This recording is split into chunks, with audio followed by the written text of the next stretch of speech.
মিনু আর বিনু খেলছে।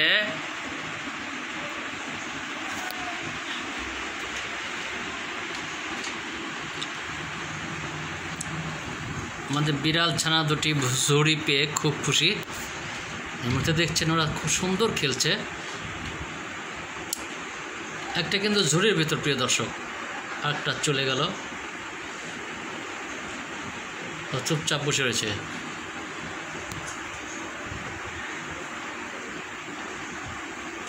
ও কিন্তু বের হতে পারে, বাট বের হচ্ছে না। মানে দুইজন খুব আনন্দ উপভোগ করছে।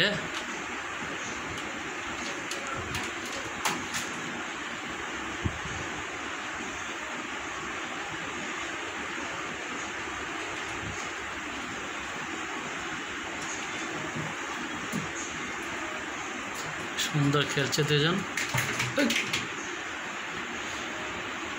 পড়ে গেছে ঝুড়ি।